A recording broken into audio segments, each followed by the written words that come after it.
Good afternoon or good evening, depending on where you may be. My name is Kevin Michael Grace, and this is the KMG show for Friday, May the 13th, 2022. Sorry about the late start.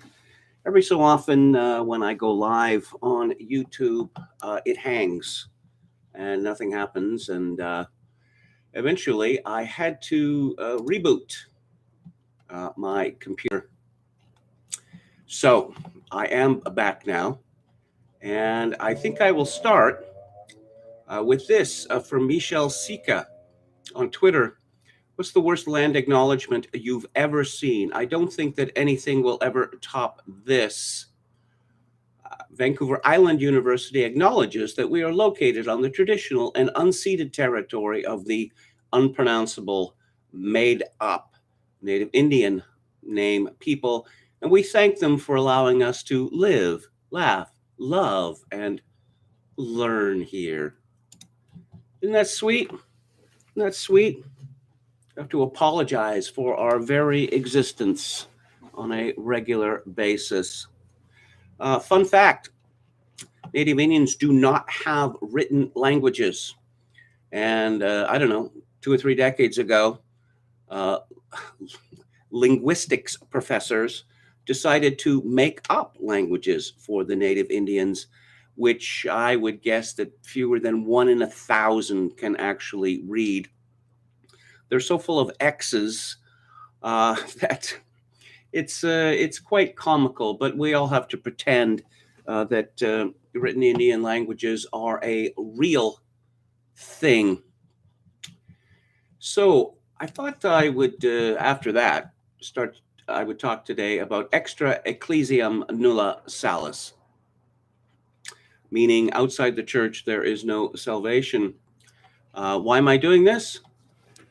It's every couple of months or so, a bunch of Nazis, neo-Nazis invade my Twitter feed and tell me that, hey, you're really one of us. And no, I'm not really one of you at all. I do not join in the cult of Adolf Hitler, the most disastrous leader in history, not just for the world, but for his own people. And so, strangely enough, about a week ago, a bunch of people started asking me, do you think that Stanley Kubrick went to hell? I suppose they saw that I'm a great admirer of Stanley Kubrick and he was a Jew. And it's a stupid question. I'm in no position to judge this, none at all. Yes, he was a Jew who did not embrace Christ. Well, what does extra ecclesiam nulla salus actually mean in practice? What it means is that there must be a very specific, there's very specific rules. It's quite circumscribed, all right? That this rejection of Christ must be made knowingly, deliberately, and willfully. You know, people who hate religion, who hate Christianity, what about all those Hindus? Are they going to hell? No, they're not all going to hell because most of them are in a position where they barely heard of Christianity. As for others, some of them have never even considered it. So that's the answer to that question. I am an anti-monist. That is to say that I reject single explanations for everything. That everything that bad in the world is due to, I don't know, the Rockefellers or the Freemasons or the Jews. It seems to me quite comical. It reminds me of that Seinfeld episode where George gets the idea to get a ride from the airport to Manhattan in a limo because the fellow who, it's his limo, he hasn't shown up. And then he finds out that person is a neo-Nazi leader. And there are two people waiting in the limo for him, or they pick up two neo-Nazis Of course, one of them, the woman, is quite attractive, and George immediately, wow, I mean, this woman seems to worship me. And Jerry says, but she's a Nazi. And so George is desperately trying to, get his way out of this. And he makes a call. That was back in the days when it was rare to be able to talk on the telephone in a car. And so he gets interrupted when one of the Nazis comes in the car. So he figures he has to say something, to show what a neo-Nazi is. And he blurts out, AstroTurf. Who's responsible for that? The Jews. The Jews have always hated grass, which is pretty funny. Of course, his name O'Brien, and no neo-Nazi leader is going to be called O'Brien. And his chief lieutenant, played by Jerry, is called Murphy. Again, no neo-Nazi leader is going to be called Murphy. We do have people in chat. Well, thank you. I do apologize for the screw up. Why would they ask you if Kubrick went to hell? Because they think this is a sick burn on me, because I'm a Catholic. And yeah, you think your religion is so great, but come on. Hello to Brian Frakes, Oscar Toe, and something Gamiston. No, I hope that all people, or as many people as possible, not all people, obviously, can join me, God willing, in heaven. Again, I'm reminded of these people. The Mormons make a habit of going back in time and picking people for Mormon heaven, and some people get very angry about that. Well, why would you get angry about that? In the same way, if some Hindu were to wish me a happy Diwali, I'm not going to fly into a rage over that.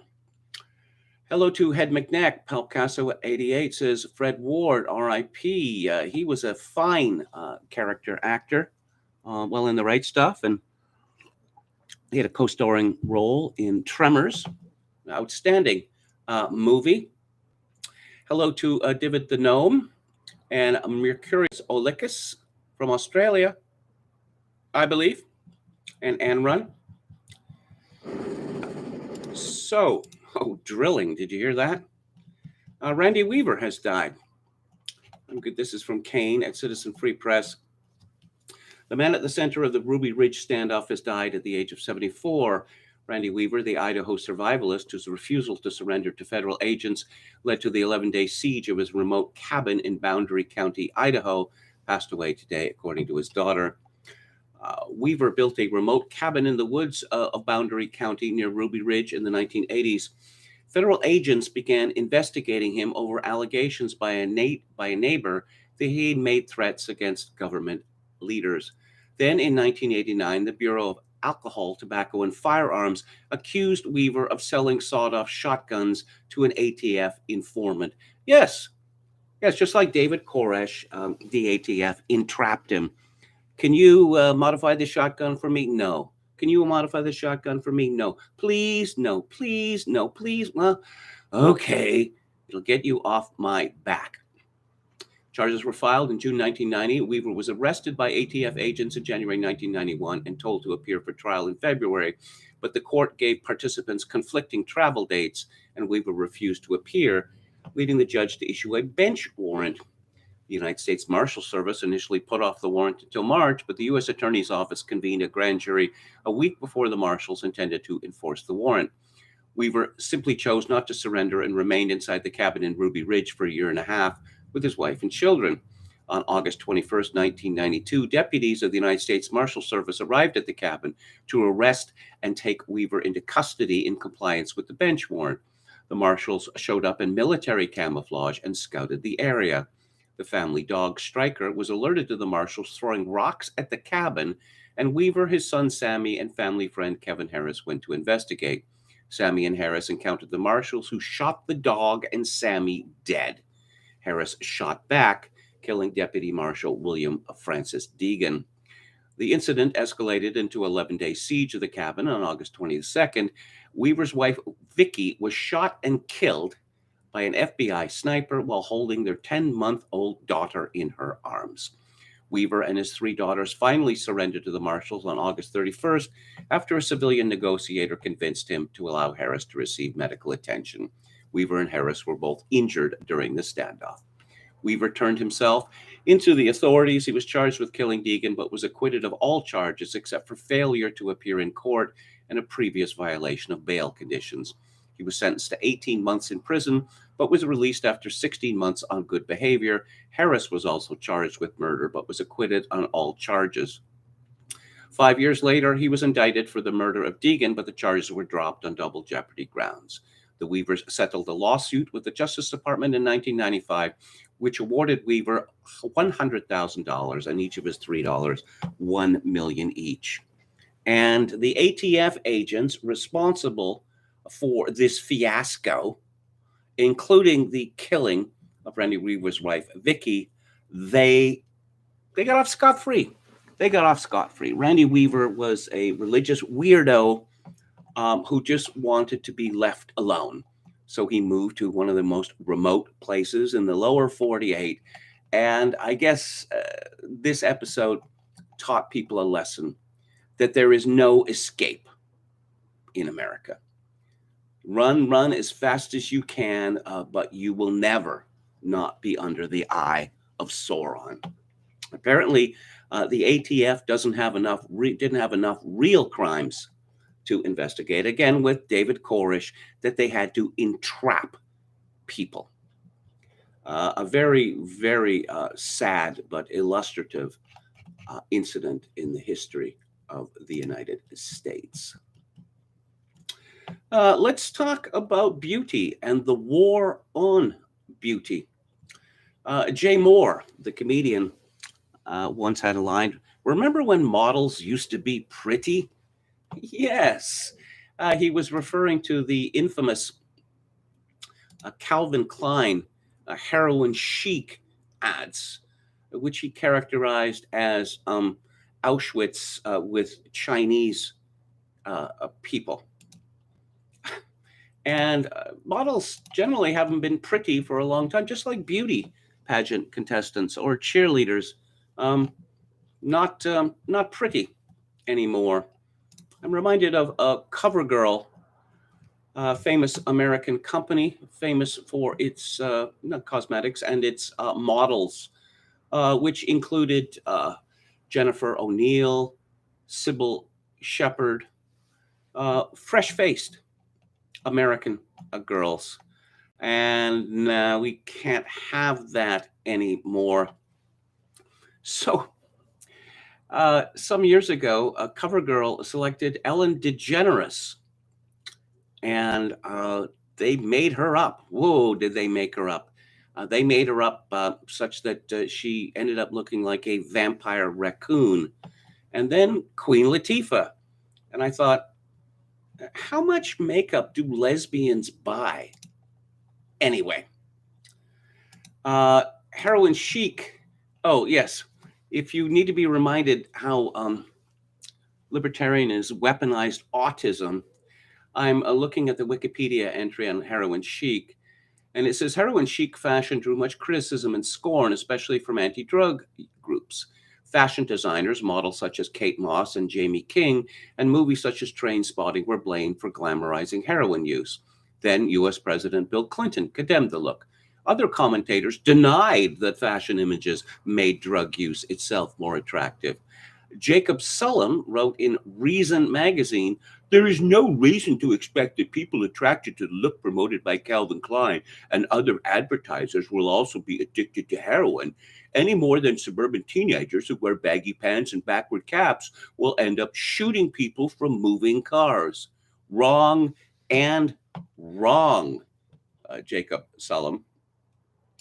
The last time I heard Calvin Klein in the news, they had these enormous billboards or paintings on buildings showing a morbidly obese black woman, I don't know, like what, 150 pounds overweight, looking sullen and dressed in their underwear.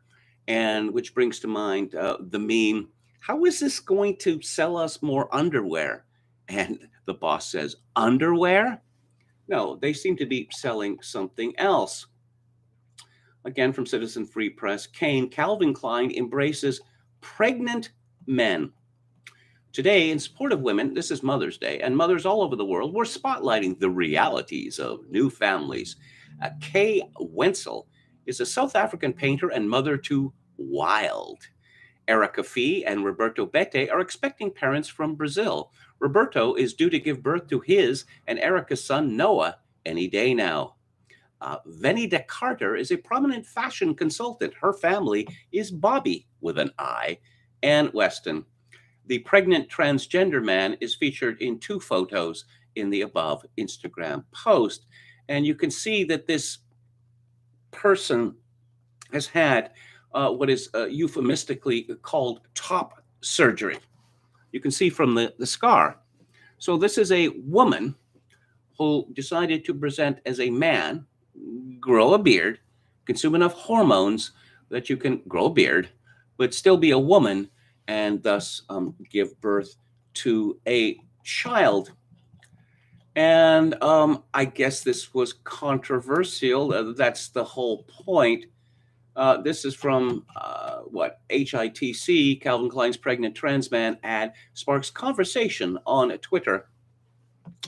Not only are people confused as to why a pregnant man, there's no such thing as a pregnant man, was shown in a Mother's Day campaign, but many don't seem to know the difference between a transgender woman and a transgender man.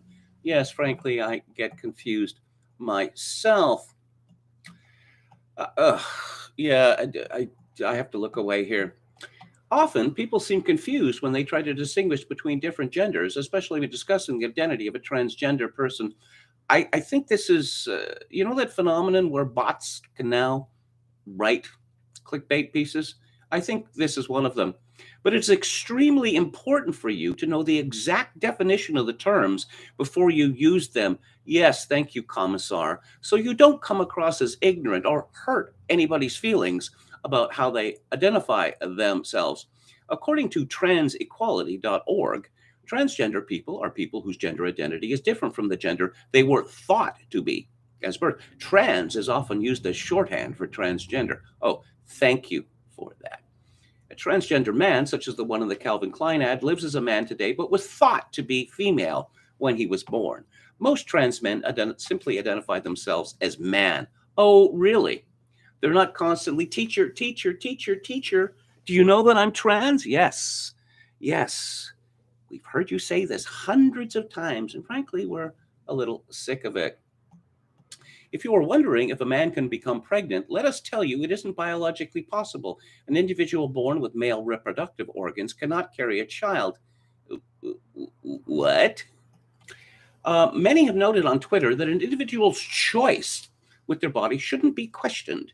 Oh, what if they decided to mutilate themselves? What if they decided to, cut their nose off or cut their ears off and cut off all their fingers? Is this a universal injunction? No, I don't think it is. One tweeted, Calvin Klein featured a pregnant transgender man in their latest Mother's Day campaign, and I don't understand the backlash. Actually, I kind of do, but it's just ironic to see a born woman get ridiculed for her decision when equality's y'all whole point. Yes, it actually says y'all. So a woman is pregnant. This is perfectly normal, wrote another. Is it perfectly normal for a woman to want to grow a full beard? Women are notoriously shy about facial hair, horrified by it even. Another Twitter user shared, if they were pregnant and wanted one, yes, and it affects their bodies and their rights, then they should absolutely be able to choose what happens to their own bodies. He is a man. Do not call it an it. Yes, once again, thank you, Commissar. And another article on Twitter reactions from ndtv.com.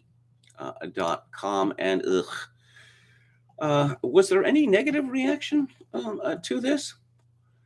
A person called Calvin Klein, such a great brand, and added a heart emoji. This is so cool, read one of the reactions. However, on Twitter, a slew of transphobic comments followed.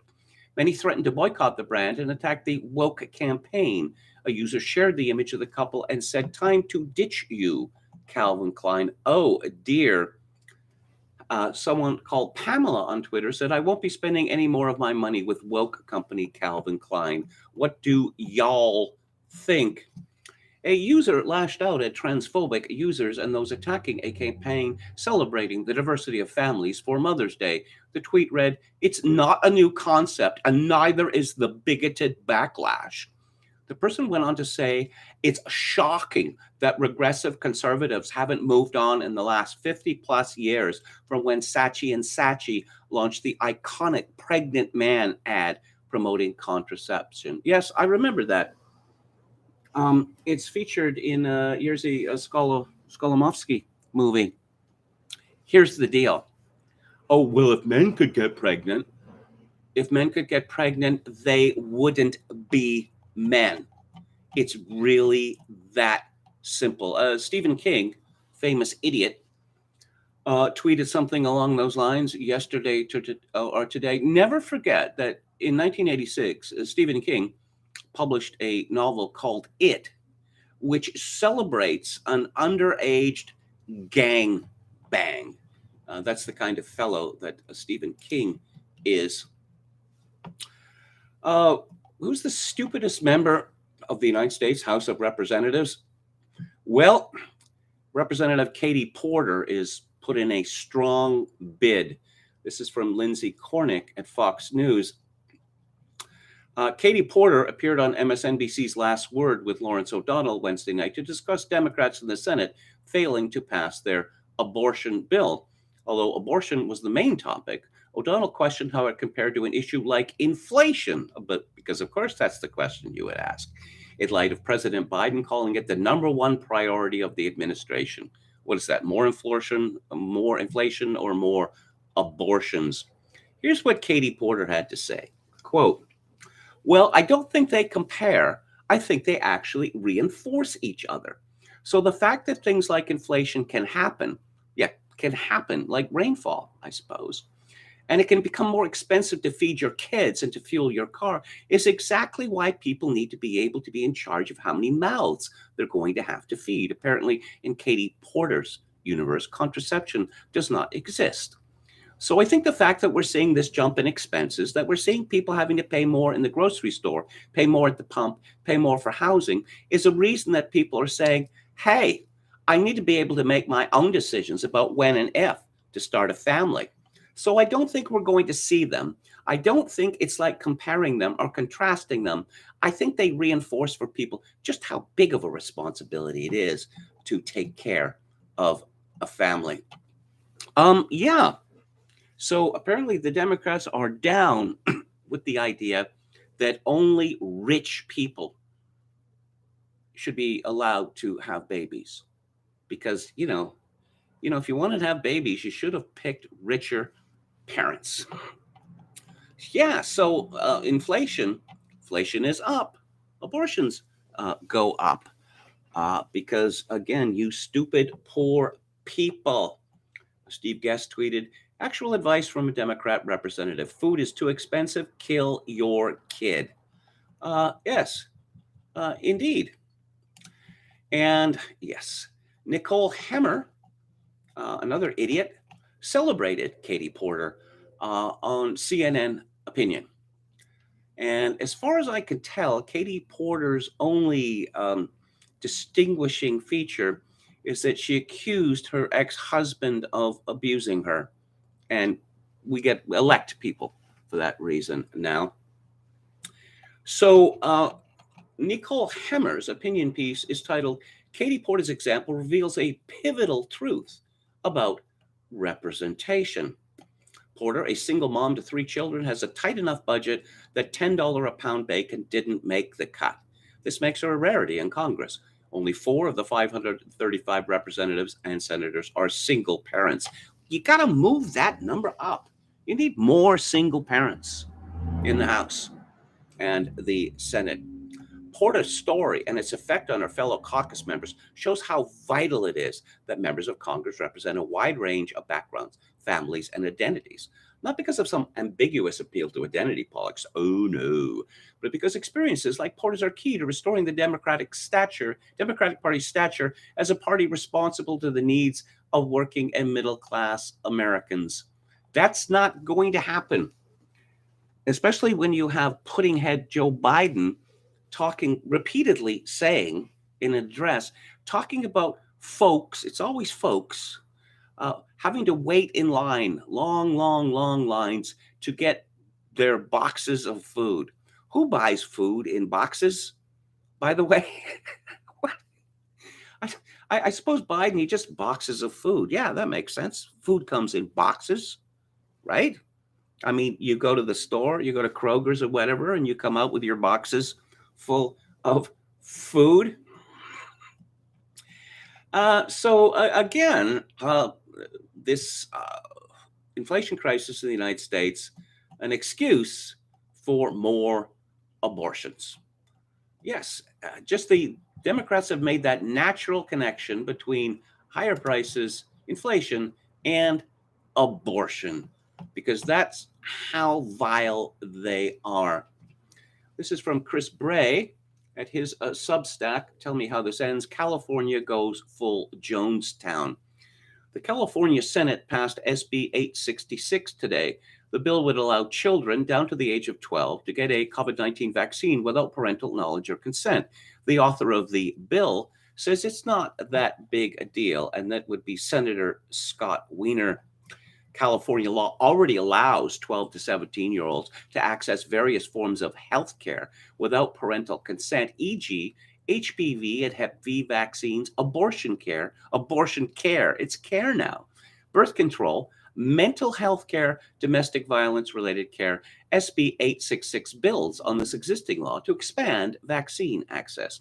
See, your 12-year-old can already get birth control or an abortion in California without your knowledge or consent, so what's the big deal? The bill advances now to the Assembly. Vote counts and lists are not yet available on the state's legislation tracking website, and my senator's office hasn't answered my emailed question about his vote. And here is a piece by Megan Fox. I don't think it's that Megan Fox at PJ Media. The first rule of Gay Club is you do not talk about Gay Club.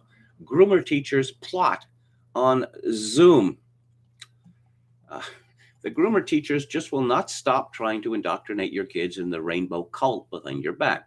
It's amazing to me that they object to the term groomer and then actively plot to have secrets with children about sexuality. It is the definition of grooming. Christina Buttons, who calls herself a reformed SJW, has footage of a leaked Zoom call between teachers that was organized by genderinclassrooms.com. This website purports to be created by teachers for teachers and dedicated to equipping educators with the tools they need to foster safe, welcome, gender-inclusive classrooms.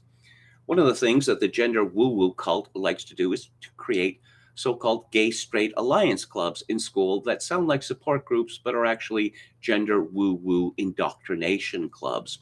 This is where kids will be told that girls can be boys, pronouns like fish self are valid identities, and genital mutilation surgery and drugs are the answer to gender dysphoria. And they know they're being deceptive because they say it outright. In the following clip, the website's co-founder, Kieran Slattery, says, "Something I do say to students and caregivers, though I mostly say it to students, I don't ever tell anyone who came to the gay club, so I would never tell their adults or other students in the school, or even other teachers." Kieran's voice, which I first thought was augmented or sped up, is the dead giveaway. Though Kieran goes by he, him, according to he, his bio, I'm reasonably certain he, him is a she, her. Because of that, I won't be calling he, him by preferred pronouns, especially when Kieran's goal is to teach other teachers how to hide important information about children from their parents. The second clip shows the pink-haired fella discussing how he hides his gay club from parents. The only formal communication we've sent home was to 4th and 5th grade students, he said. Oh, so 10 and 11-year-olds. There is nothing that 10 and 11-year-olds can do sexually that is legal, but never mind that. That doesn't sound too bad until he admits that he made the announcement intentionally vague in order not to raise any concerns from parents. Quote, "We intentionally left it broad in that it was a club about acceptance, tolerance, diversity, and identity," unquote. But that's not what the clubs are about. They're about affirming magical gender identity and leading your child down the path to medicalization and a lifetime of pain and dependence on big pharma. So who owns your children? According to teachers and according to principals and school boards, they do. They own them. This is from Tallahassee Reports. Sarah Hembry, a principal at Leon County's Cobb Middle School, recently addressed the controversy over the parental rights in education legislation and the role of parents in education in a Facebook post. Hembry wrote that teachers want to decide what they teach in the classroom based on the needs of the students in front of them. "I am so tired in all caps, of being told we don't know what we're doing or that we are messing with parents' rights." Yes, in scare quotes. Hembry addressed parents directly. "Today, I say, parents, quit pushing for stupid bills and getting in our way. Students are going to do what's best for your students in spite of you." Again, I'm just amazed that a woman would be so stupid as to say the quiet part out loud. But perhaps, perhaps that's part of the thrill, the thrill of being transgressive. Let's go back to the chat. Okay. Excuse me. From Queensland, Australia, says Mercurius Olicus. "I watched Robin and Marion today and wasn't too impressed. It was all right," says Oscar Toe. That's Sean Connery, isn't it? He was also in Escape from Alcatraz. Yes, Escape from Alcatraz. Outstanding movie. What's the name of the cinematographer? Is Surtees? Is it Bruce Surtees? He likes darkness. And I watched Escape from Alcatraz on TV once, and I thought, this is pretty dull. And then I watched it on Blu-ray. Oh, now I can see what's actually going on. I believe he also was the director of photography on the first, on Dirty Harry, which again, a lot of darkness in that film. And if you've only seen it on, low def TV, you're missing a lot. Stanley Kubrick. We know that Stanley Kubrick wasn't a religious bigot because his factotum, the Italian fellow who wrote a memoir about this, What Stanley and Me, there's a picture in the book of Stanley standing next to his factotum, and it's at his son's confirmation. So Stanley was pleased to show up to that. "These feds have some issues," chat, says Oscar Toe. "The Right Stuff is amazing," says Palpicasso88. I didn't like it that much. This fellow Kaufman, Philip Kaufman, he's determined to destroy the myth of the astronauts and all this stuff, which, it's not in the book, not in Tom Wolfe's book, like one of the astronauts being humiliated with an enema by a Mexican nurse. It's just cringe-worthy. Oh yes, and the men continually being mocked by their wives. "Oh, these men think they're so special." Yeah, well, have you been in space? The movie came out in the late 80s? Oh, well, what was it? John Glenn, apparently his presidential run was going to be boosted by The Right Stuff, and The Right Stuff didn't do all that well at the box office. So, no. And they make John Glenn, they mock him too. Len Horiuchi. Yeah, that's the name of the killer, the ATF killer. Okay. Who else do we have here? Ellen's true form is a vampire raccoon, says Dan. Palcasso88 says Linda Evangelista, Claudia Schiffer, Stephanie Seymour, etc. Hot. Yes. What the 80s and the early 90s were There was a golden age for models. What do you think of that Czech model who appeared in the Hello Boys brassiere ad? Just a just a gorgeous, gorgeous woman. Reactionary chic, a good wrestling name, says Mercurius Aulicus. On Futurama, they had one of the heels in robot wrestling, and he was called the Foreigner, and he was dressed up like a toreador for some reason. He has an accent. His passport is a different color than ours. He has different customs. That was pretty funny. Okay. Paulina Poroskova was hot, but she sure seems like a head case now, says Oscar Toe. Well, yeah, she broke up with her husband, and she didn't get enough. Her divorce settlement wasn't big enough for her liking or whatever, and she was whining about that. And then when her husband, the front man for the Cars, died, oh, I'm so broken up. I'm so broken up. She's still going on about this. You're not fooling anybody. I saw her in a horrible movie with Tom Selleck a few weeks ago, says Popcast88. I've seen that movie. And Bruce Beresford, that's Her Alibi, I think it's called. Bruce Beresford directed this. And I thought, did you need ransom money or something? Why would you direct this movie? Hello to Birkin Sultanov and Yo Mama. Says the gender they were thought to be, this phenomenon would not have happened in an agrarian society.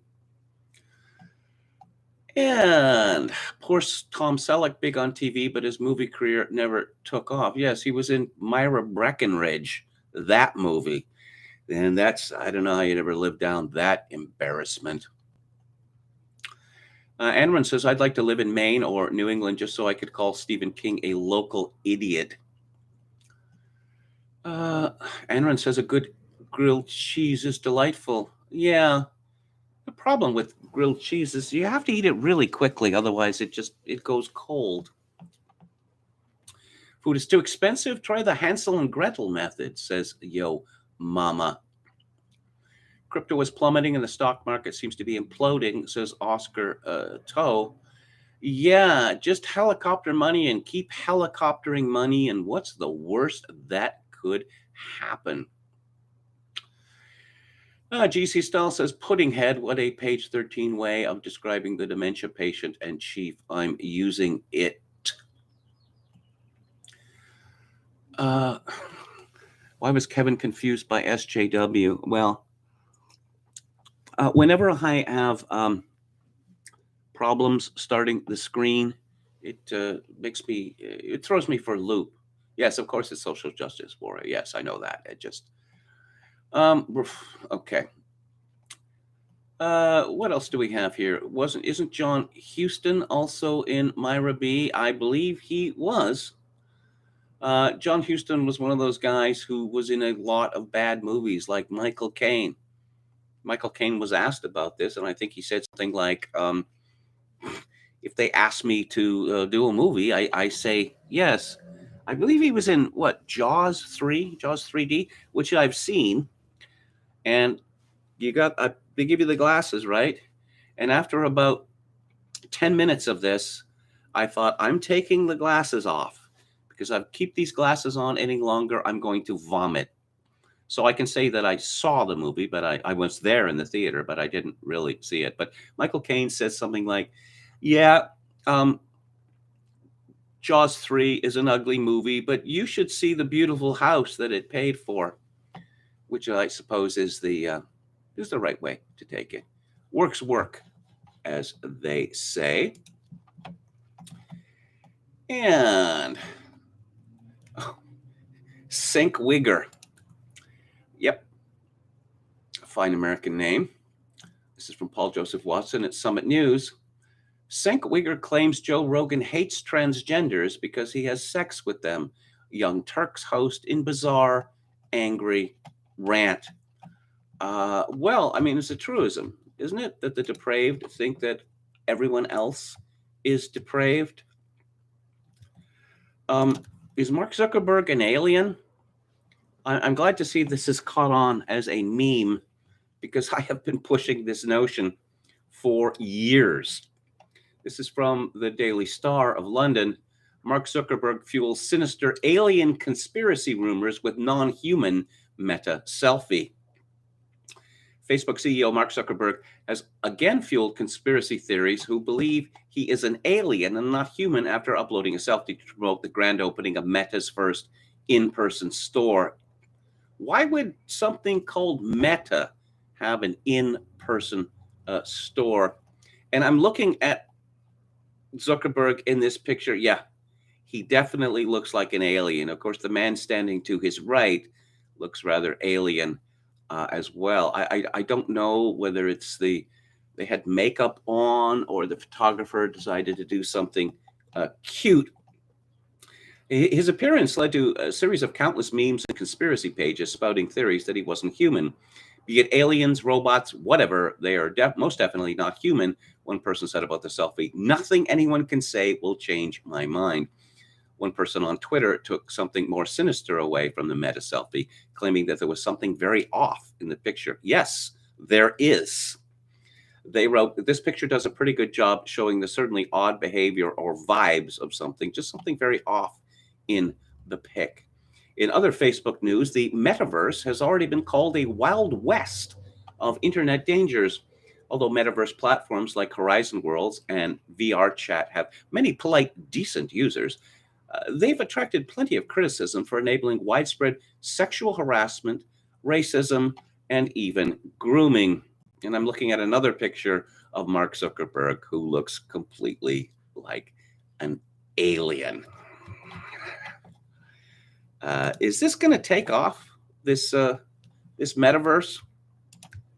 In Elon Musk news, the Associated Press reports Musk says Twitter deal temporarily on hold. Twitter stock tumbles 18% while Tesla jumps 5%. Elon Musk said Friday that his planned $44 billion takeover of Twitter is temporarily on hold, pending details on spam and fake accounts on the social media platform, another twist amid signs of internal turmoil about the proposed acquisition. Musk tweeted early Friday that he wanted to pinpoint the number of spam and fake accounts on the social media platform. He has been vocal about his desire to clean up Twitter's problem with spam bots that mimic real people, and he appeared to question whether Twitter was underreporting them. But the company has disclosed in regulatory filings that its bot estimates might be low for at least 2 years, leading some analysts to believe that Musk could be raising the issue as a reason to back out of the purchase or to lower his bid, perhaps. In a tweet, the Tesla billionaire linked to a Reuters story from May the 2nd, citing a financial filing from Twitter that estimated false or spam accounts made up fewer than 5% of the company's monetizable daily active users in the first quarter. But then he later tweeted, still committed to acquisition.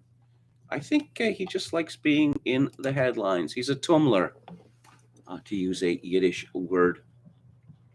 And in even more Elon Musk news, this is from Ariel Zilber of the New York Post. Elon Musk backs GOP bid to strip Disney of Mickey Mouse copyright. You know that much of Disney's intellectual property is based on someone else's intellectual property. You know, like Charles Perrault, to give one example. Oh, yeah, we made a movie or we made comic books from classic fairy tales, but now we own it. Again, I'll say the song Happy Birthday, which was written in 1905 or 1895 or something like that, it's still under copyright. How can that be possible? Musk took to Twitter Thursday in response to a news story about legislation proposed by U.S. Senator Josh Hawley of Missouri that would limit Disney's copyright protection over Mickey Mouse to the 56 years originally granted the company. Current copyright law in general goes absurdly far beyond protecting the original creator, Musk tweeted Thursday, and fact check, true. Musk then commented that an overzealous Digital Millennium Copyright Act is a plague on humanity. It wasn't immediately clear why Musk chose to weigh in on the dispute. The DMCA is a law passed by the U.S. government in 1998 It offers creators of original content on the internet considerable protection from having their work distributed without consent. Critics of the DMCA says it stifles the free flow of information on the internet by allowing intellectual property owners to order the removal of content, even in instances where there are no copyright violations. Hey, does anyone remember the early days of the World Wide Web? Fox was notorious for this. People would put little video clips of The Simpsons online, and Fox would have them taken down again and again and again. And I thought, these people are advertising your show. These people are saying, hey, The Simpsons are great. You should watch The Simpsons. But no, they've changed a little since then. But of course, you have a situation on YouTube where people, like Red Letter Media, let's spend an hour. Let's spend a whole hour talking about Gremlins 2 and how great Gremlins 2 is. Translation: you should all go out and buy a DVD or Blu-ray of Gremlins 2 because it's one of the funniest movies ever made, which you should, because it is. And Warner Brothers had the review taken down. And then after a whole bunch of people, including the director, Joe Dante, complained, they put it back up. And, these YouTube channels which celebrate old music are typically subject to copyright claims. There's a whole couple of generations of people who've never heard of, say, Jimi Hendrix, right? So if you own Jimi Hendrix's movie, then you should be pleased when people are saying, boy, wasn't that Jimi Hendrix great? But intellectual property just has this quality of driving people crazy. Let's go back to the chat. Disney did well by the Brothers Grimm, says Dan. Indeed, they do. Don Willis says 44 billion. Gasp. Rand Paul is at least raising questions. Oscar Toe says, I think the Ukraine deserves another 5 trillion. Oh, yeah. And now they're talking about bringing back the Polish-Lithuanian Commonwealth.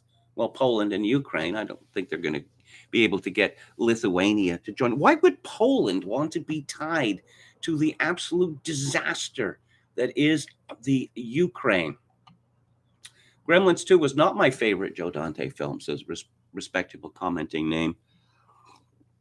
I go back and forth. Sometimes I will tell you that Gremlins 2 is my favorite Joe Dante film. Sometimes I will say that Matinee is my favorite Joe Dante film. Of course, Joe Dante is in director's jail now.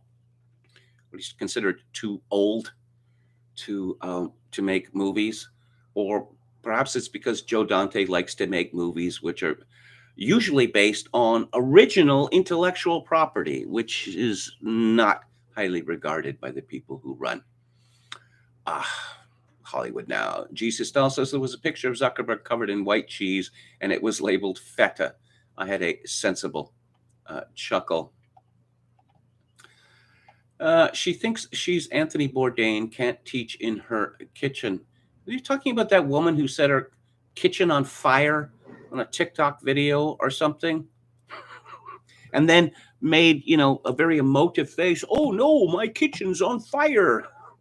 Maybe you should move as quickly as you can to put out the fire. You don't want your house to burn down. Birkin Sultanov says Zuckerberg seems to have some sort of affective disorder. Yeah, well, there is no affect. He has no affect, which is something typical of psychopaths. Yes, of course, there's lots of famous pictures of Zuckerberg. My favorite is you see his laptop and it's got a piece of tape over the camera at the top.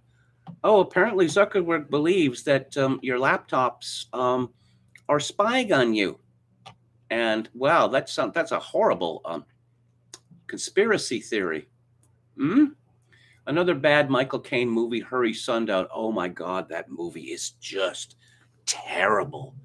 Well, the Old South, let us show you just how horrible the Old South is. Tom Selleck was in reverse mortgage ads on TV in Florida. That's as bad as Joe Piscopo selling vegetable supplements on Fox.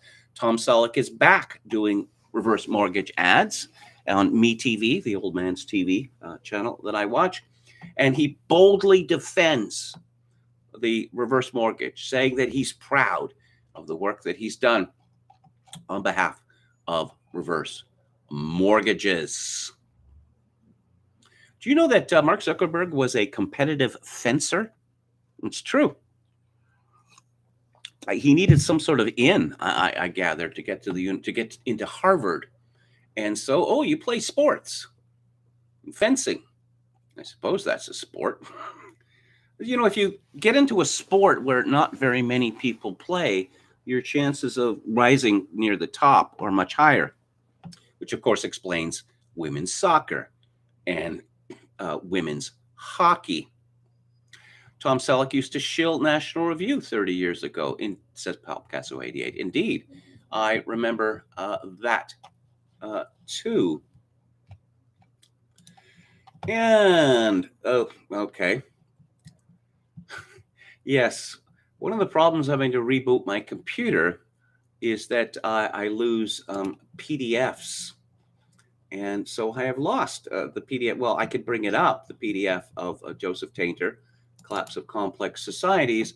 But there's the question of exactly where I was. I could look up Diocletian, say, but there are dozens of references to Diocletian in that book. Let's go to Jim Kunstler's column for today, which is called That Sinking Feeling. What will avail in the face of these treacheries and hardships? Oppose, refuse, resist. This is getting personal. You might ask yourself, why is it important that we spend 30, 40, $50 billion pounding sand down the rat hole that is the post-Maidan Ukraine, grift central for the sketchy nexus of U.S. politicians and their sponsors in the warcraft industry? Answer: aside from one final magnificent payday, they are producing a grand opera of distraction to direct the American public's attention from the sinking of our own ship of state in the waters of Babylon. That giant wad of money, you understand, goes mainly to the likes of Lockheed Martin, General Dynamics, Raytheon, Textron, Boeing, etc., and a substantial portion recirculates through the K Street laundromat into the congressional campaign finance wishing well, while billions more get creamed off by Zelensky and company, providing self-enforcing incentives to, how shall we say it, blow more shit up on the global landscape. It does not escape the attention, however, of some people on deck that the U.S. ship is riding lower in the water each day and listing at a distressing angle. Many other passengers have retreated to their staterooms, sick from the vaccines they were required to take to stay on board for the voyage. Meanwhile, water is streaming in below decks down in the stinking bilges from many cracks in the hull. Nobody seems to know what to do, least of all the ship's captain, who won't come out of his quarters. It's whispered that he's gone mad. Is it time to lower the lifeboats? Kunstler continues, in the hazy realm that is reality these days, those metaphorical cracks in our ship's hull represent grave acts of negligence and even treasonous sabotage. Chatter over the internet says our country and other countries are fixing to surrender their national sovereignty, that is, their ability to decide things for themselves, to the World Health Organization in anticipation of some as yet unnamed global emergency. Surrender, you say? By means of what? A vote in the UN, a memo from the White House signed by the howling ghost known as Joe Biden? Yes, again, a man who thinks that people get their food in boxes. Surely not some procedure in Congresses and parliaments that would call for debate. There is further suggestion that all of this mischief is at the behest of larval would-be world Führer Klaus Schwab, a more preposterous idea I have not heard in all my born days. And yet, what else accounts in country after country for the bizarre super-coordination of insults to the world population, such as mass lockdowns and mandated vaccination with genetic cocktails, which, let's face it, don't look so gosh darn salubrious anymore? Rain Man and amateur immunologist Bill Gates is imputed somewhere in the mix.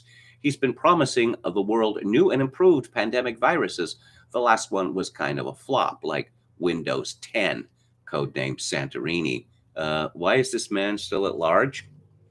Kunstler continues, and how exactly do the likes of WHO Director General Dr. Tedros Adhanom Ghebreyesus, WEF founder and chief professor Klaus Schwab, and world-beating do-good wizard Bill Gates propose to enforce their plans to seize leadership of the whole wide world in their hypothesized next crisis to come? Again, chatter on the web suggests that the United Nations, these days a convocation of failed states and diseased backwaters, somehow marshals the developed nations' armies against their own citizens. Sorry, but I just don't see it. Are there three less charismatic characters in all world history than that above-named trio of human worms? What are they going to do to make Bill Gates look like a leader of men?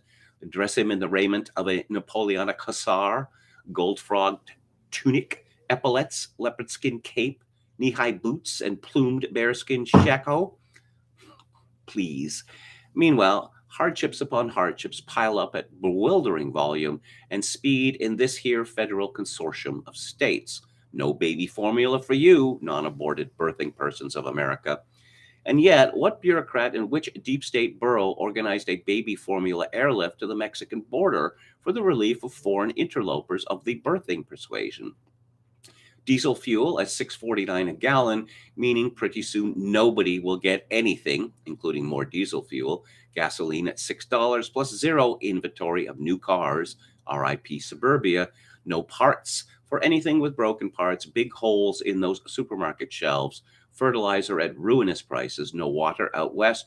After effects of vaccines killing folks, including from the disease they were vaccinated against, hordes of foreign nationals strolling across the southern border, not a few of them males of military age, with perhaps not very wholesome intentions, financial markets trending down and real estate vortexing, and the FBI DOJ combo looking to bash down your door and stuff you in a dungeon with neither formal charges nor bail in violation of the Constitution that they now programmatically oppose. And Kunstler concludes, what will avail in the face of these treacheries and hardships?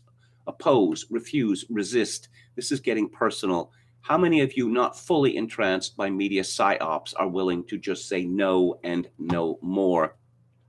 I haven't spoken about the water crisis in the Southwest United States yet. Perhaps next week.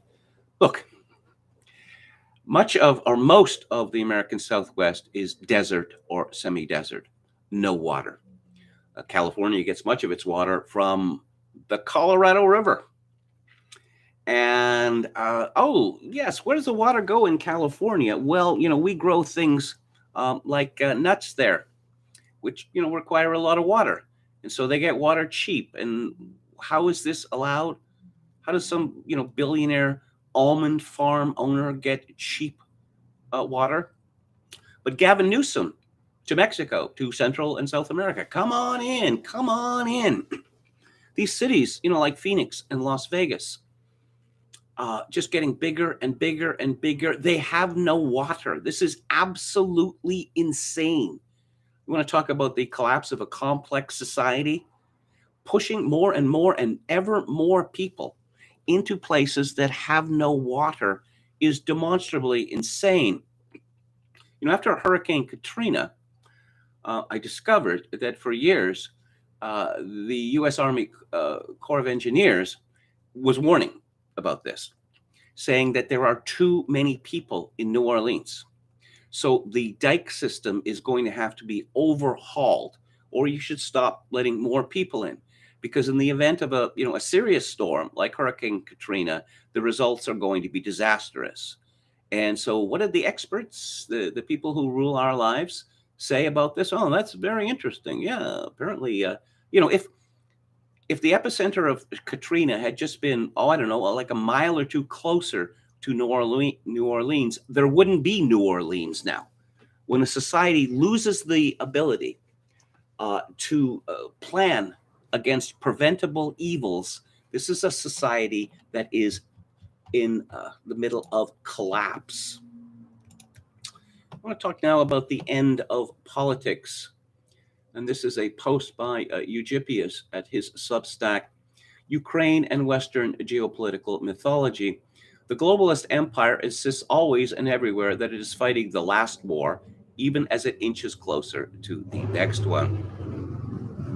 A long time ago, everybody understood that war was an armed and violent enterprise undertaken by soldiers to achieve specific objectives.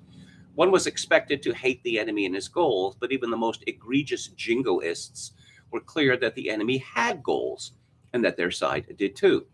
Now that Europe faces its most significant armed conflict since 1945, we are discouraged from understanding war in this way. The dominant message is that the Russian invasion of Ukraine is a bluntly evil thing, which the evil Vladimir Putin is perpetrating for vague evil expansionist purposes or because he is crazy, or both. To judge from press reports, war is no longer something that soldiers wage in battles at the front. Instead, it is an undifferentiated atrocity wrought upon civilians at home. For every sloppy, low-resolution piece the media publish on the strategic situation in Donbass, there are 10 about mourning parents of fallen soldiers, about refugees, about airstrikes on schools, about subway bomb shelters, about alleged war crimes against civilians. I'm not saying that war isn't violent or that civilian casualties don't matter. I'm saying that you can't understand what is happening in this war as a mere series of atrocities. And I'm also saying that press narratives of Russian war crimes are monumental hypocrisy. They proceed from the American empire, which since World War II has demonstrated ruthless, near total indifference to the civilian victims of their air campaigns. What's happening in the Ukraine is nothing compared to the brutal shock and awe tactics that killed hundreds of thousands of ordinary people in Iraq. Eutypius continues, recasting every global conflict as a 1940s morality play of genocidal evildoer versus all that is righteous and good is very dangerous. It has created a groundswell of popular demand for escalation against a nuclear armed power, which the political actors themselves don't always seem prudent enough to resist.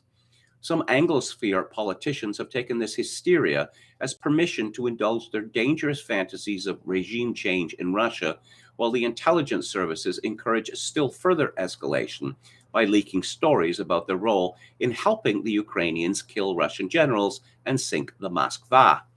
I'm not a geopolitical analyst, so I can't realistically evaluate the risk of escalation, but I know that people massively underestimate the likelihood of rare catastrophic outcomes, and that nuclear war heads the list of both rare and catastrophic. To the extent the empire underestimates the risk, it will keep pushing. If 1945 moralizing has encouraged some British and American leaders to reprise their role as conquerors in Europe, it is increasingly inspiring German politicians to cultivate corresponding period fantasies of defeat and deindustrialization.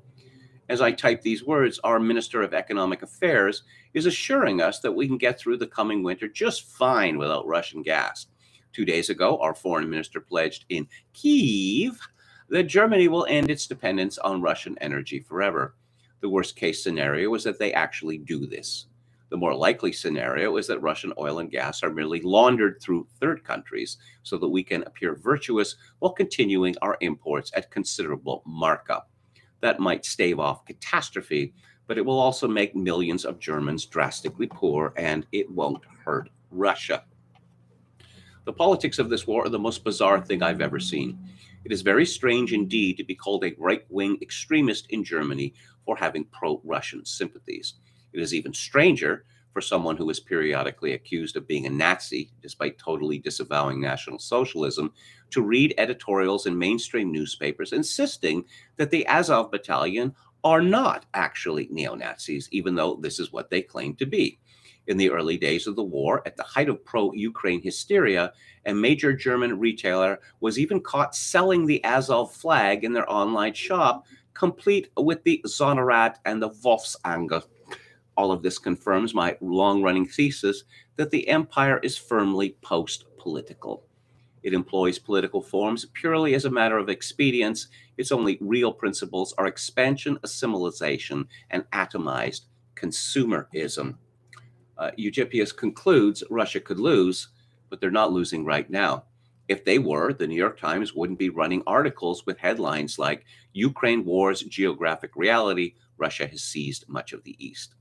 The danger is what happens next, when it becomes clear to all and sundry that the slow, grinding destruction of the Ukrainian army by Russian artillery is continuing apace, despite sanctions and weapons deliveries. It has been a long, long time since the last major war, a much greater interval than Europe has ever seen before, thanks to nuclear deterrence. But the energies, ambitions, and hatreds that cause war and that war alone can dissipate have been building under the surface this whole time unabated. Sooner or later, they will burst forth. The chances that this happens now are not zero. And again, this is from the Substack of a German who calls himself Eugypius, Eugyppius. He originally started writing about the Corona doom hysteria, but he's since expanded his brief. Here's a piece from revolver.news, why funding Ukraine is just dead wrong. And it begins, quietly, thoughtlessly, and ominously, America is sleepwalking towards a nuclear war. 2 weeks ago, the Biden administration asked Congress for $33 billion to support Ukraine in its fight against Russia. But in a divided Washington, the Uniparty has united in agreement that $33 billion is not enough. On Monday, Republicans and Democrats in Congress struck a deal to send Ukraine $40 billion in aid. Leaders unveiled the bill text on Tuesday and voted on it within hours. The bill raced through the House in the dark of night with unanimous Democratic support. Of course, the phony left populist poseur Alexandria Ocasio-Cortez and her squad were on board. Republican support was overwhelming as well, but a few members did bravely stand against the tide. They were 57 strong. Matt Gaetz led the charge. Just a year ago, we lost a war against goat herders waving rifles. Members of Congress are now recklessly asserting that we are at war with Russia. If we are at war, then why not vote on an AUMF? We are sleepwalking into a war, and the American people are left in the dark. Representative Marjorie Taylor Greene tweeted, in the America Last $40 billion Ukraine First bill that we are voting on tonight, there is authorization for funds to be given to the CIA for who knows what and who knows how much, but no baby formula for American mothers. On the other side, Nancy Pelosi wants to take food out of her neighbors' mouths to buy weapons of war from Ukraine. Forget the babies who can't get baby formula thanks to the federal government's shenanigans. Yes, once again, when you're home thinking about what $40 billion to Ukraine is all about, Pelosi said, just think about when I was hungry, you fed me, from the Gospel of Matthew. Let them eat javelins? We certainly don't recall reading that one in the Bible. For now, the aid package has been held up thanks to a gutsy objection from Senator Rand Paul. Still, one senator can't block it forever. Adding in the several billion America has already sent to Ukraine, America is poised to spend $43 billion on this conflict in just 7 months. And we're not just sending the Ukraine weapons. The U.S. Congress has volunteered our tax money to pay the salaries of its officials as if they were long-distance contractors of the federal government. In a way, that's exactly what they are. He who pays the piper calls the tune. Huge numbers are always getting thrown around in Washington, so it's worth pausing to evaluate just what $43 billion means. The $43 billion is roughly 3 times the final cost of President Trump's unfinished border wall with Mexico. If this U.S. aid were a national military budget, it would be the 10th largest military budget in the world, just ahead of South Korea and well above countries such as Italy, Australia, and Iran. Even if one excludes the non-military portions of the package, it exceeds the defense budgets of Israel. Speaking of Israel, this 6-month aid package exceeds all U.S. aid to Israel over the past decade. $43 billion is more than the cost of any of the first 8 years of the war in Afghanistan. $43 billion handily exceeds the current budget of the Department of Justice, which has some 113,000 employees. It's almost double the budget of NASA. And keep in mind, this is only to cover through next September. If the war is still grinding on then and President Biden comes back asking for another $40 billion to cover another 5 months, America will end up spending $83 billion in 1 year on a war that our own soldiers are not even fighting in. For comparison, 1991's Gulf War, which the U.S. actually fought, cost the country just $14 billion in 2022 dollars. Yet incredibly and depressingly, the consensus at the top of the GOP is that $43 billion for Ukraine is the single best and most important use of America's dwindling wealth. This is Jeremy Carl tweeted, Mitch McConnell just said, we all agree that the most important thing going on in the world right now is the war in Ukraine, while agreeing to send $40 billion in American taxpayers' funds there. If you don't agree with Mitch and think we need to put America first, please retweet. So far, most Republican criticism of Ukraine aid is focused on the wastefulness of it. With rampant inflation and shortages at home, a sieve on the border, and exploding crime rates, sending tens of billions of dollars to Ukraine is irresponsible, like a struggling middle-class household splurging on a luxury car. But we will go further. That is Revolver News. Even if America had unlimited wealth to throw around, spending $40 billion to Ukraine would be just plain wrong. Sending aid to Ukraine doesn't make America safer, happier, or better off. It doesn't even make the Ukraine happier or better off. Instead, Americans are paying $40 billion for the privilege of raising our exposure to nuclear war and condemning Ukraine to endless war. If the Biden administration cared about protecting America's well-being, then instead of financing Ukraine's war effort, it would be working for a negotiated end to the war by the quickest means possible. Ukraine's pre-war GDP was just $155 billion, so America's latest aid package is equal to more than 1/4 of their economy. In America, a similar figure would be more than $5 trillion. America is not supporting Ukraine. Ukraine is totally and completely dependent on American support to continue effective resistance. If America stopped supplying President Zelensky's war effort, he would have to make peace immediately. By extension, that means America has almost complete leverage in terms of telling Ukraine what peace deal it should accept. America should be using this power to negotiate with Russia, reach an agreeable long-term solution to the conflict, and then urge, even compel, Ukraine to accept it. Instead, Biden is encouraging Ukraine to reject any peace deal and writing a blank check to ensure the war can go on as long as possible. This isn't being done to help Ukraine, though. It's only being done to hurt Russia, with Ukrainians themselves seen as expendable cannon fodder. Representative Dan Crenshaw even said so explicitly on Twitter Wednesday, bragging that the Ukraine war is a great way to spend money because it kills Russians, doesn't kill Americans for now, and the Ukrainian deaths are part of the bargain don't count. And yes, he was replied to by someone with a couple hundred followers called Chig Bungus. And Dan Crenshaw decided to get into a Twitter war with someone who calls himself Chig Bungus. I don't think Dan Crenshaw is that bright. So far, one of the only leaders to realize this is, in fact, former President Trump. Quote, it doesn't make sense that Russia and Ukraine aren't sitting down and working out some kind of an agreement. If they don't do it soon, there will be nothing left but death, destruction, and carnage. This is a war that never should have happened, unquote. Even legendary left-wing academic Noam Chomsky acknowledged that Trump is the only statesman of note in the West who has pointed the path towards an early end to the war instead of perpetual conflict. When the Ukraine war first broke out, it was the biggest news story in the world. It's such a dramatic development that it finally banished the corona doom from the national consciousness. Die-hard current thing supporters finally moved on from masks and vaccines and instead hung Ukraine flags alongside the pride flags outside their windows. Most Americans were supportive of the Ukrainian cause, but they also made it clear they were not willing to fight a direct war with Russia, let alone a nuclear one, on Ukraine's country's behalf. After a few weeks of excitement, it became clear that the Ukraine war was going to be a slow-moving slog rather than a thrilling blitzkrieg, and our attention wandered, as it inevitably does. For most Americans, Ukraine has become old news.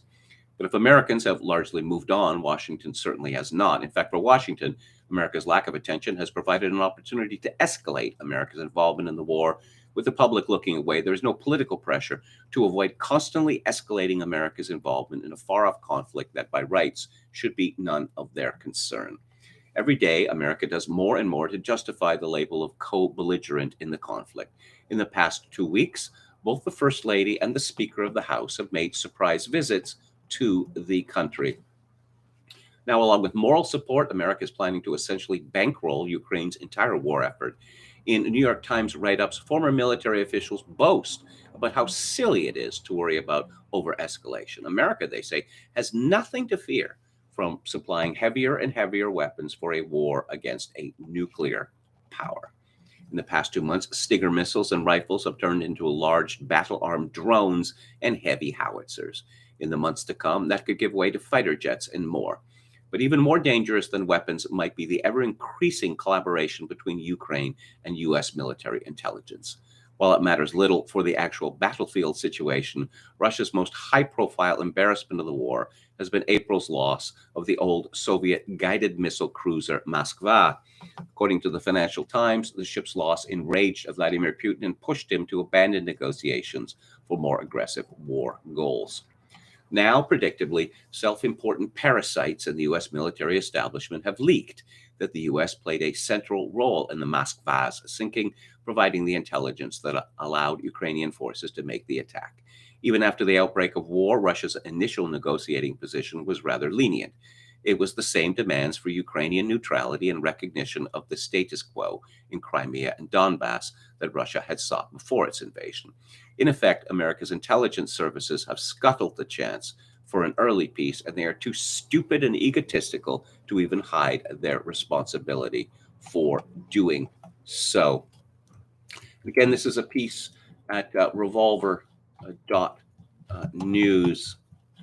Let's go back to the chat. Oscar Toe, or the Right Honorable, says, I don't think it's that much yet. $60 billion is more than Russia's entire military budget. Oscar Toe says, but I agree. This is a more ideal Afghanistan since the United States doesn't have to have actual soldiers dying there. This can go on for over 20 years. Don Willis says, I like my tailor to use purple thread for my initials inside my suit coats. Okay. Never really paid much attention to the lining of coats. Russia has to unconditionally surrender, apparently, says Mercurius Olikas. That is just disastrous, this demand for unconditional surrender. And of course, it worked in Japan. No, it didn't. No, it didn't.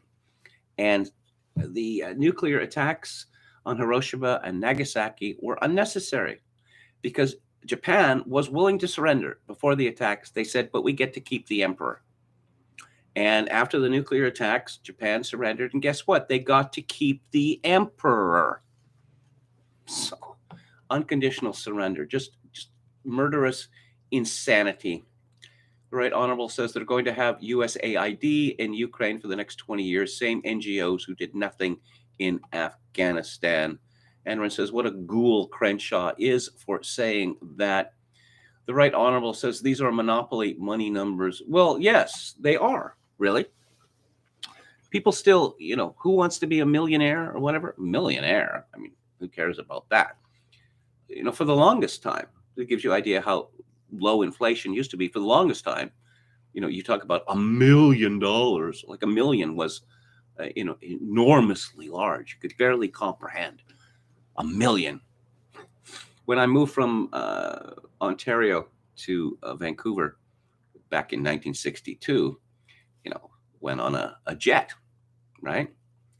And so there were not very many boys at my new school who'd ever been on a plane of any kind. And they were all, thrilled by me being on a passenger jet. And they said, how fast did it go? And I said, 1 million miles an hour. I had no idea how fast it went, but it just really fast. But now, the Three Commas Club, $1 billion. When you hear about, how much money Elon Musk has, or Jeff Bezos, or Bill Gates, suddenly even $1 billion doesn't seem like a lot of money. To paraphrase the late Illinois Senator Everett Dirksen, $1 billion here, $1 billion there. Pretty soon you're talking real money. Will the Loyal 57 be ordered to commit a seppuku, says Brian Frakes. Don Willis says, no, you can't trick me. Or as KMG says, all good people like ABBA. Anwen says, Chinatown is a particular favorite of mine. I refuse to watch The Two Jakes because I don't want to sully the memory of Chinatown at all. No, I haven't seen The Two Jakes either, actually. It's like Godfather 3. Oh, we have to make a sequel. Do we really have to make a sequel? Do we really have to make a sequel? Yeah, Godfather 3. It's not good. It looks like, I don't know, it was made up in the editing room or something. Bridget Fonda shows up in the movie, and I think, ooh, I like her. And then she just disappears. And then, of course, Coppola casting his daughter in it. Oh, Winona Ryder dropped out. So there are no other actresses in Hollywood. You have to cast your daughter.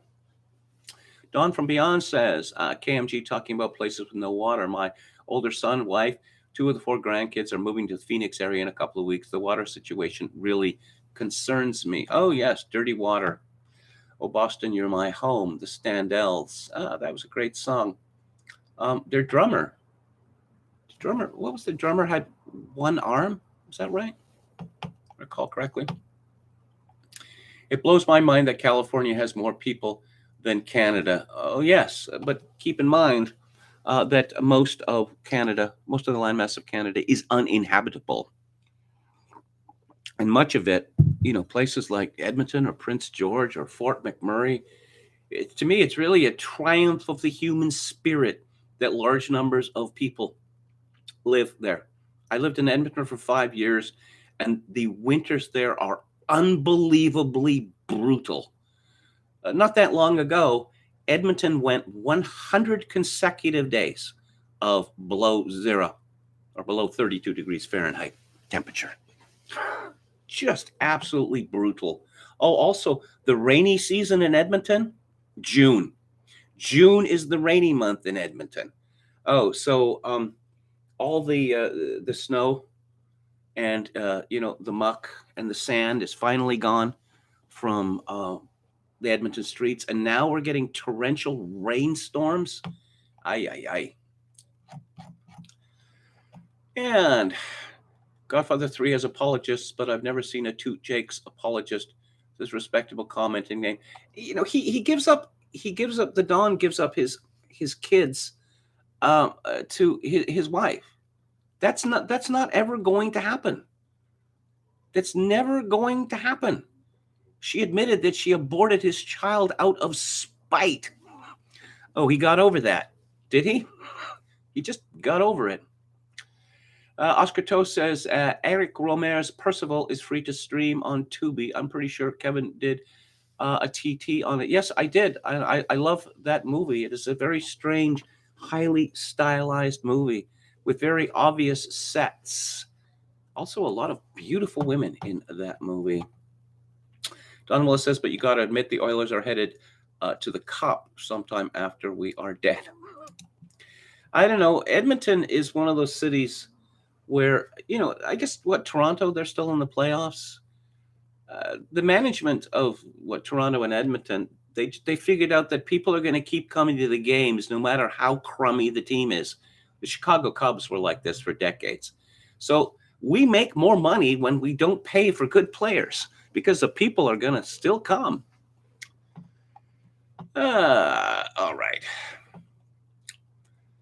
I still want to see KMG's review of that Conquistador book. Haven't I done 2 books about the Conquistadors? I believe I have.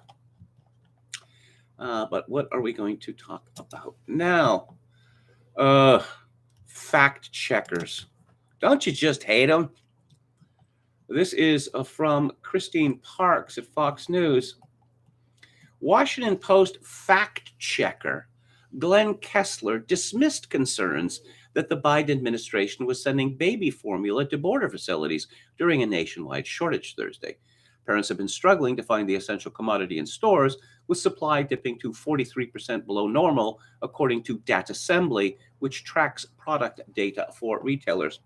However, Kessler defended the administration's actions and called the concerns faux outrage. Quote, "This is a ridiculous faux outrage. The shortage of baby formula is a serious issue that the administration is seeking to address. But at the same time, the administration cannot be faulted for following the law and providing baby formula to undocumented immigrants, unquote.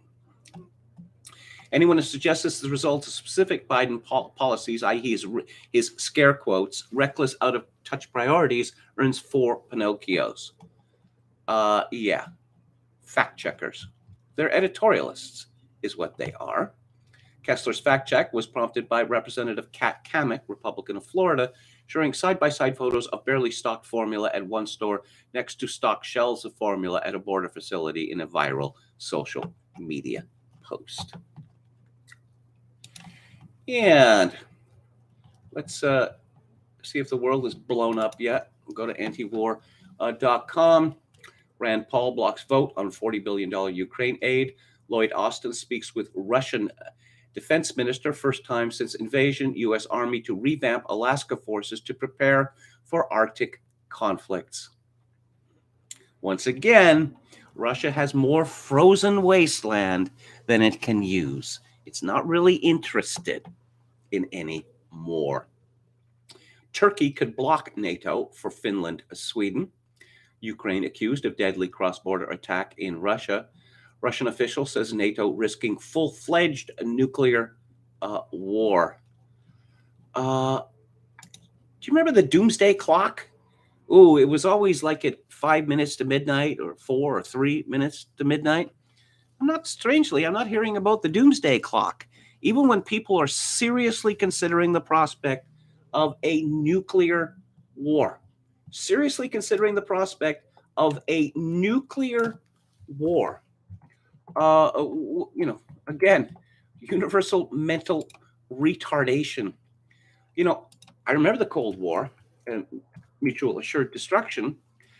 And it seemed to me that there weren't very many people, who were seriously considering a nuclear war at that time. Not very many, because, who wins? Are the living going to envy the dead? That's the sort of thing they used to say. And Moon of Alabama tweeted, more new on MOA, Ukraine, Congress passes the buck, realism sneaks in, Poland plans for more war. Bernd Neuner responded, triggering Article 5 due to an attack on NATO members in a non-NATO country is as ridiculous as hoping for a Ukrainian victory, whatever that is supposed to mean. Doesn't mean it can't happen. The former, not the latter. And let's go to, I touched on this yesterday. Free Beacon confirms safe smoking kits include free crack pipes. The government and the media lied. They lied brazenly, openly, because that's what they do now. Because the question that's never addressed, but the question that's there is, so what are you going to do about it? What are you going to do about it? And their answer is nothing. There's nothing that you can do about it. Yeah, we lied. So what? Get over it. This is from Gabriel Hayes at Fox News. White House buried over tweet claiming there was no vaccine when Biden took office. Okay, we know that Joe Biden is a pudding head, but is everyone at the White House a pudding head? Twitter users eviscerated a recent tweet from the official White House Twitter account, which made the false claim that when President Biden took office, there was no vaccine for the coronavirus available. On Thursday evening, the White House Twitter account attempted to high-five itself over the turnaround it claimed had been made since the end of the previous administration. It boasted that at the time Biden took office, millions were unemployed and there was no vaccine available, making the current administration seem more successful in its efforts to stop the pandemic. The Post stated when President Biden took office, millions were unemployed and there was no vaccine available.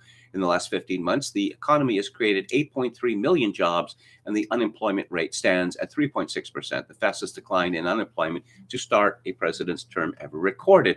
Well, that's because the states and cities shut down their economies, which put people out of work, at a stroke, millions of people at a stroke.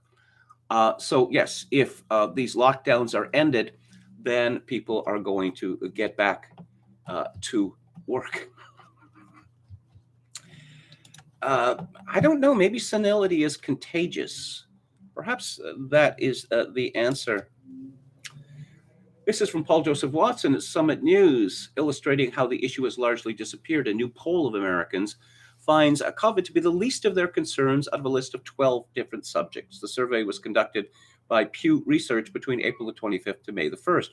Just 19% of respondents said COVID was still a very big problem, while 31% said it was a small problem, and a further 12% said it was not a problem at all.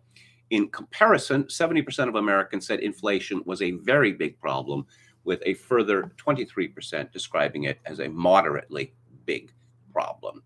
So what's at the top of American concerns? Inflation, the affordability of healthcare, violent crime, gun violence, the federal budget deficit, climate change, the quality of public K-12 schools, and illegal immigration. This is good news, right? Well, I just think of Bruce Arthur at the Toronto Star pulling his hair out, like Taylor Lorenz. Why aren't people terrified over the corona doom anymore? Why? What is wrong with them? Yeah, I suppose that is one of the advantages of our lives being determined by the internet, is that just people get sick of subject so very quickly. Steve Kirsch at his Substack writes, survey shows over 500,000 killed by the COVID vaccines. Unless I seriously goofed, a simple survey anyone can do is convincing evidence that the COVID vaccines have killed over 500,000 Americans. It should be halted now. And we'll go to Alex Berenson's Substack, Unreported Truths. And he has a post. The COVID vaccines have failed. Don't take it from me. Take it from the MD with a mask in his profile picture. And the MD is called Fareed Jalali, who tweeted, to borrow an infamous phrase, I don't know how to put this in a half acceptable way, new Omicron variants are actively killing vaccinated and recently boosted 60 to 70-year-olds with very average comorbidities as we speak. It's a bog standard medical reality in our hospitals. So it would appear that the use of the phrase bog standard would seem to indicate that Fareed Jalali was in Britain before he came to America. Berenson continues, and from the government of British Columbia, which says in the last month, 85% of COVID hospitalizations and 91% of deaths occurred in vaccinated people, nearly all of whom were boosted. It's over, friends. The mRNA shots don't work against Omicron for more than a few weeks, and boosting doesn't work either. Not against infection, not against transmission, and increasingly, obviously, not against severe disease or death. What happens next? The sane answer is nothing except a deep and rigorous scientific dive on a cellular level into why the jabs have failed, so we never allow a mess like this again. Though the hardcore nutters on Team Apocalypse may well point to the failure of the vaccines as a reason to go back to all the non-pharmaceutical interventions that failed before the vaccines did. Or maybe you're going to get COVID sooner or later in the unlikely event you haven't already, or maybe even if you have, and that being in decent shape is your best defense against dying from it or almost anything else, because it looks more and more like the wave is going to last forever, at least for the vaccinated. And of course, that our governments and the media are lying about this. Oh, no, you got to get vaccinated. And if you've been vaccinated twice, get vaccinated a third time. And if you've been vaccinated 3 times, get vaccinated a 4th time. Where's the evidence, the empirical evidence that there's any efficacy to this? There isn't any. but they just make it up. We're the government. We don't want to hurt you.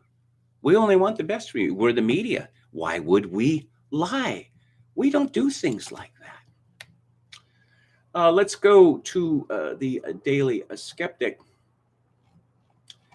And COVID infections continue to plummet as ONS data suggest Omicron BA.2 may be half as deadly as BA.1. Well, that's normally how these things work. Why does your doctor want to keep you masked? Because they can? Russia's muted response to Finland's interest in joining NATO suggests its invasion of Ukraine was nothing to do with NATO expansion. No, really? Italy wears its COVID scars like a badge of honor. Face masks lead to breathing dangerous levels of carbon dioxide even when sitting still, study finds. Wearing a face mask results in exposure to dangerous concentrations of carbon dioxide in inhaled air, even when the mask is worn for just 5 minutes when sitting still, a study has found. With surgical masks, the carbon dioxide concentration of inhaled air exceeded the danger zone of 5,000 ppm in 40% of cases. With FFP2 respirators, it exceeded it in 99% of cases.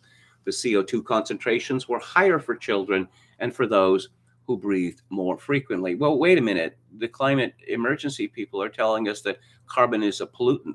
Carbon is a poison. We've always been at war with carbon. So let's force people to wear masks where they breathe in carbon dioxide, which is a known pollutant, a known poison. The study, a preprint, not yet peer-reviewed, from a team in Italy used a technique called capnography to take the measurements of CO2 in inhaled air over the course of 5 minutes, following a 10-minute period of rest, with participants seated, silent, and breathing only through the nose. A medic took measurements at minutes 3, 4, and 5, with an average of 3 measurements being used in the analysis. The study found that mean CO2 concentration of inhaled air without mask was 458 parts per million. While wearing a surgical mask, the mean CO2 was over 10 times higher, exceeding 5,000 ppm in 40.2% of the measurements.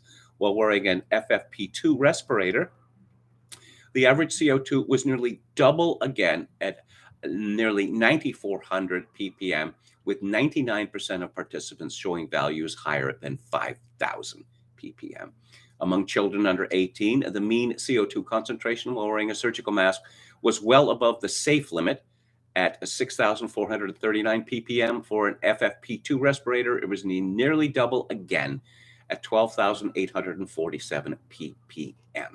The researchers found that breaths per minute only had to increase by 3 to 18 for the mean concentration to reach 5,271 ppm in a surgical mask and breach the safe limit. You know, even assuming that masks worked, they had any efficacy at all, I'm, again, rather astonished, although I suppose I shouldn't be, that no one asked the question, okay, here are the benefits of masks. What are the contraindications of masks? No, we're not going to look into that, because why would we? So, you know, when the media decides to say that, faux outrage or the like, or this is being taken out of context, or where is the nuance? That something evil has been discovered. This is by Leyland Secco in The Guardian. Are Canadians being driven to assisted suicide by poverty or healthcare crisis? Critics argue laws are being misused to punish the poor, but experts say cases represent country's failure to care for its most vulnerable citizens. Okay. Canada could be guilty of a failure to care for its most vulnerable citizens. Does this justify their murder? After pleading unsuccessfully for affordable housing to help ease her chronic health condition, a Canadian woman ended her life in February under the country's assisted suicide laws. Another woman suffering from the same condition and also living on disability payments has nearly reached final approval to end her life. The two high-profile cases have prompted disbelief and outrage and shone a light on Canada's right to die laws, which critics argue are being misused to punish the poor and infirm. In late April, The Spectator ran a story with the provocative headline, "Why is Canada euthanizing the poor?" But medical and legal experts caution that oversimplified media coverage of the cases fail to capture the realities of the system and warn that sensationalist coverage of a handful of extreme cases ignores a larger crisis in the country's healthcare system. Yes, apparently getting doctors to murder patients is not a crisis. That's in the solid center of Canadian, respectable Canadian belief. Just like the sexual mutilation of children. In February, a 51-year-old Ontario woman known as Sophia was granted physician-assisted death after her chronic condition became intolerable and her meager disability stipend left her little to survive on, according to CTV News. Quote, "The government sees me as expendable trash, a complainer, useless, and a pain in the ass," unquote, she said in a video obtained by the network. Now, a second case has emerged with several parallels. Another woman known as Denise has also applied to end her life after being unable to find suitable housing and struggling to survive on disability payments. The story gets even sadder.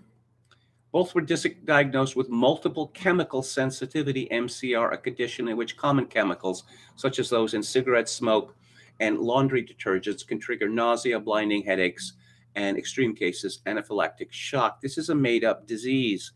You remember that movie, Erin Brockovich? Well, Erin Brockovich claims to suffer from MCR. And so a special building was constructed where just all of this was sucked out of the air. It was built in such a way, and all of this was sucked out of the air. So these people who claim to suffer from MCR, they would have nothing to complain of. Almost immediately after the building opened, Erin Brockovich and pretty much everyone else in the building claimed that they were violently ill all the time due to being poisoned by chemicals. Tucker Carlson has covered this story, and this is originally from the Gateway pundit Julian Conradson. In Canada, public health experts are trying out a more ghastly approach to solving people's issues, and if people accept the evil proposal, their problems will be taken care of once and for all, quite literally.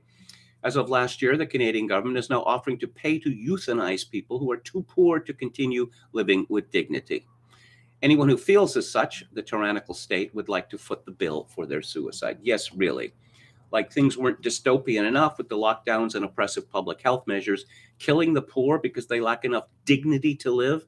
It's a far cry from the typical social programs that are championed by the radical left.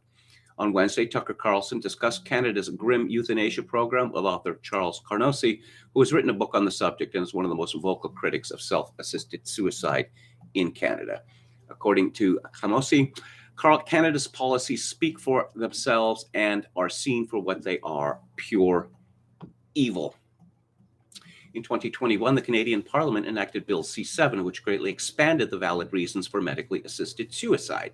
Coined as a sweeping euthanasia law, the bill removed most restrictions and made it possible for Canadians to legally be euthanized based on their living situation.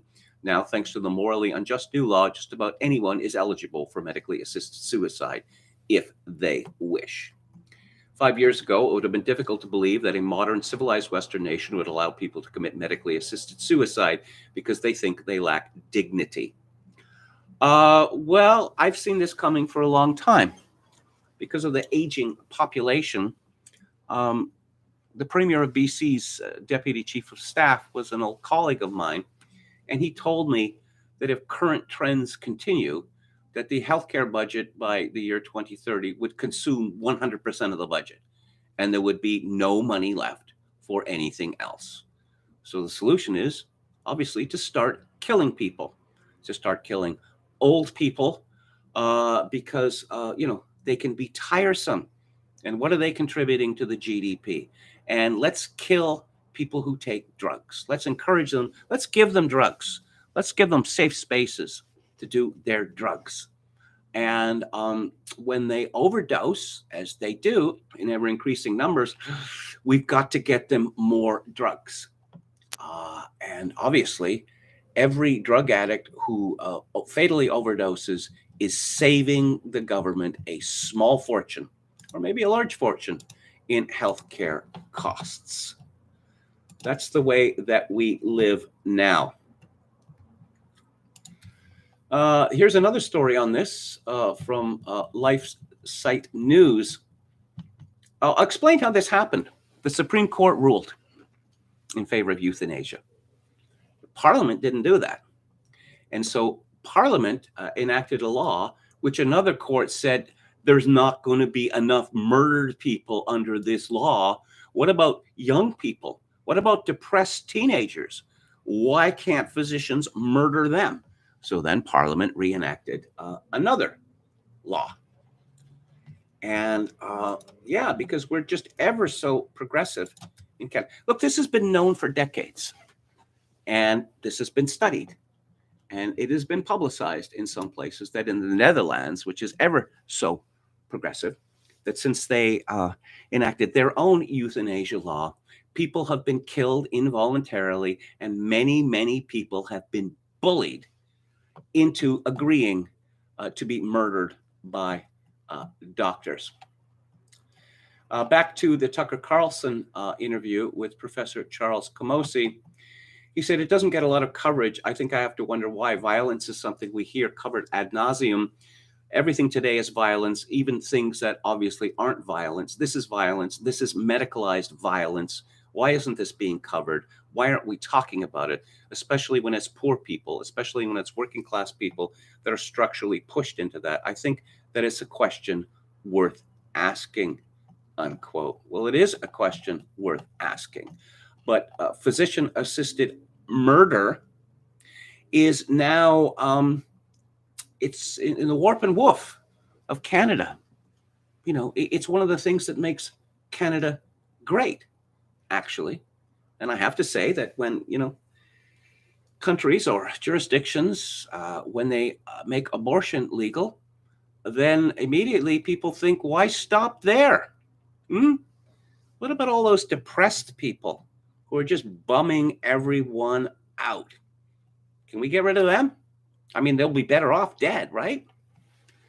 In order to be eligible to receive medical assistance in dying in British Columbia, a person must meet all of the following criteria. Be eligible for health services publicly funded by a government in Canada, such as being registered or eligible for BC's medical service plan, be at least 18 years of age and capable of making decisions about their health, have made a voluntary request for medical assistance in dying that in particular was not made as a result of external pressure. Yeah, how can they tell?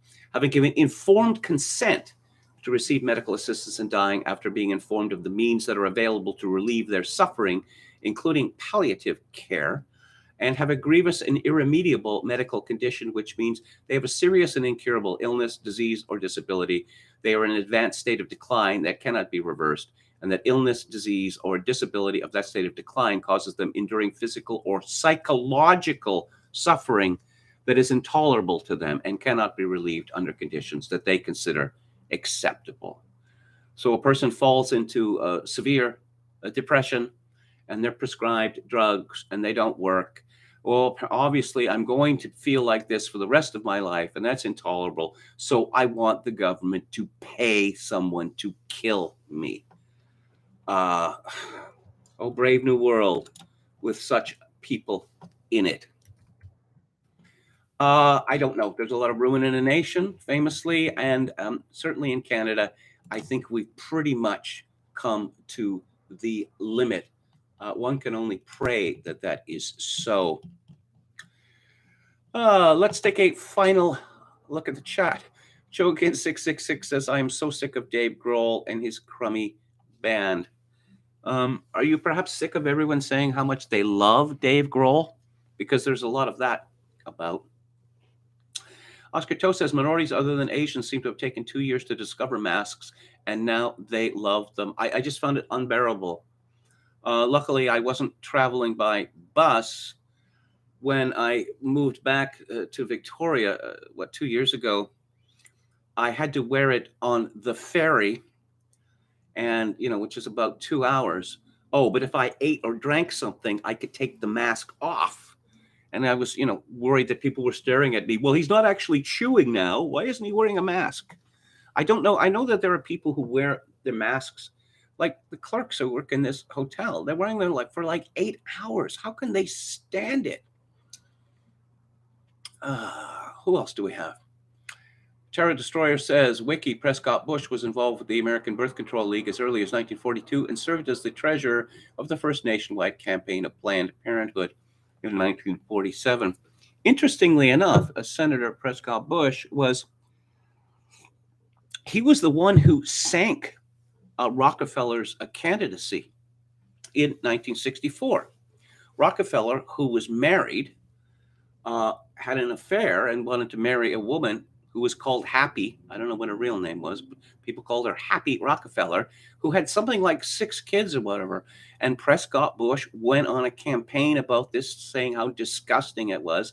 And he pretty much single-handedly torpedoed Rockefeller's chance to be the Republican nominee in 1964. Indoor air quality is a constant problem people ignore, says Brandon Smith. Give people cigarettes, says the selfish mean. Okay, Michael Fumento wrote some excellent pieces on Brockovich, says Paul Picasso 88. I've interviewed Michael Fumento several times. He, of course, wrote a very brave book, The Myth of Heterosexual AIDS, which made him a hate figure. How dare you say that? Well, it turns out it was true. Oh, did any people apologize to Michael Fumento for this? No, I don't recall. Picasso 88 says, it's very hot in Ottawa right now, and I still have to wear a mask on the bus. Yes, I know how hot it gets in Ottawa, and the idea of having to wear a mask, I don't know why people don't start screaming, like Elaine on Seinfeld when she was trapped in a crowded subway car and it stopped and then the light went out. Remember Bing Crosby as Dr. Cook in 1970's Dr. Cook's Garden. The good doctor killed off his small town's mental and physical defective citizens. I remember that being a very controversial movie and people being angry with Bing Crosby. You've been a beloved American figure for 50 years and you make this movie. How dare you? Well, that's it for today and this week. Thank you all for tuning in. I greatly appreciate it as always. If you'd like to make a donation to the live stream, my PayPal account is linked to kevin_grace@hotmail.com. If you are in Canada, donations to the live stream may be made directly via Interac at kevingrace@shaw.ca. And I leave you with this. In these days of social atomization and civilizational collapse, I do dearly wish that you, my dear viewers and listeners, manage to forge a genuine human connection in order to ease the burden. Good night.